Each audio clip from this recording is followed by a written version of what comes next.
Herkese salam, ben Elif'in videoma hoş geldiniz. Bugün üniversitenin son günüdür. İstedim ki bunu video halına gətirim, paylaşım. Vlog kimi, günlük vlog. İndi gedirəm üniversitetə. Belə. Bir də ki, dünənlərim 11'lər imtahan vermişdi. İnşallah hamı ürəyincə bal toplamış olar. İkinci şansa da güclü hazırlarsanız artırmaq olar. Bilirsiniz ki, mən ikinci şansla balımı qaldırdım, qəbul oldum. İkinci şans yaza bilməsəydim, yəni daha doğrusu artırmasaydım balımı, onda pulsa qəbul ola bilməyəsiydim. İndi seçdiyim ixtisasın, menecment ixtisasını. Uyda bir dənə isti var çöldə. Göydən aloy yağır, başı ciyarım yandı, ağız ciyarım yandı. Bəlkə istidir da yəni. Belə. Getdik üniversitetə. Baxsasın gəl. Video çəksən, nə anlamıyorum. Hayır. Ola bildi bu mənə məsələn öyle. O nə olur bu mənim adam. Şey gətirim buranı zəhmət görmək istəyirəm. Cana qardaşım. Adımı dedi zayıflaması. Mən adı yadımdan çıxdı. Bunun adı nəydi biz belli. Bunun baş gəlmir, düz təpəcəkdən sonra. Baş. Bir də yavər tutsa, belə bir dənə şəkil götürün. Tut dana belə. Bunu kapak fotoğraf koyacağım.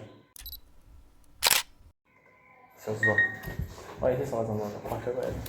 Bu nə çəksən ki, boş. Boş değil, arada bir kesitler götürəcəm mən atamla. Kuşlayarsınız birazdan.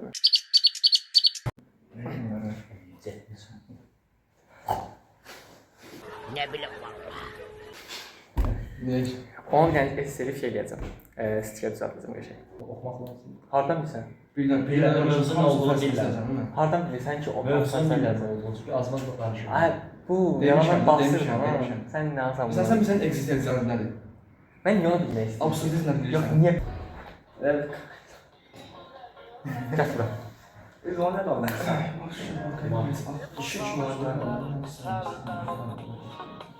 Aspark neşsən, elə çəkirlər, atırlar polisə. Allah yox, yerim şey. Gün 15 manat. Zor pul ya. Ha, Hə, maksimum sayətdə də pul da yox, qardaşım. Sən fikirləşsən də gün 15 manatdır qardaşım. Gün 15 manat. Gün 15 manat deyil. Gün 15 manat deyil, bir maaş 15 manatdır. Heç çəkməsən. Sən fikir 10 lira maaş verirsən, onu vur 15'ə, 150, 150'ni vur 30'a. Sonra 4500 manat. 4500. 45 miydi? 4500. 150 Bir tane telefonun 4500. Artı kardan da pay 10 lira dese Təmiz puldur sənin üçün. Təmiz. Halal pul diyoruz. Halal. Mimi video. Son sesi Kes.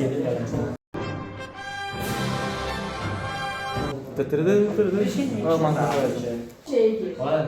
Ben de dedim sana. Gel yanıma. Burada mən doğalım kəsdim. Mən də istəyirəm, bu haqqında. Gəl. Ülvün başı düşdü. Belə bir başını elə bir kəsmiş. İşte yumunu başlayalım.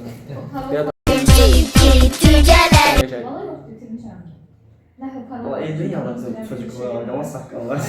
Ay Allah qəqəm. O zordur. Ne onu kopyala? Kopyala olur abi. Boşsuz süzərsən sonra. Gedək voleybol top gətirmişəm, bir də kolonka da gətirmişəm. Güzel bana olacak. Süzərsən, nə mi sonra da? Sonra. Ümumiyyətlə da. Ha? Ha, gedək. Gedək. Gedək voleybol oynayaq. Voleybol kolonka da gətirmişəm. Onlar üçüncü dersi kalmıyor. Ha da yəni nə vaxt olsa da çıxar. İngiliscənin nəvəsində voleybol istəyirsiniz. Hayır, mən boşam yəni. Gedə bilərik. Sən gələrsən. Sen boşta hanım boş olmaz. Zor, getdik. Mən də YouTube'a vlog çəkirəm. Bu onların limiti. Sen hiç böyle bir şey istiyorsan. Vlog çək. Ümumiyyətlə çəkirəm də belə, polibon. Hayır, çek. Ha, çək, yaxşı. Yastan vurağımı verdim, çək.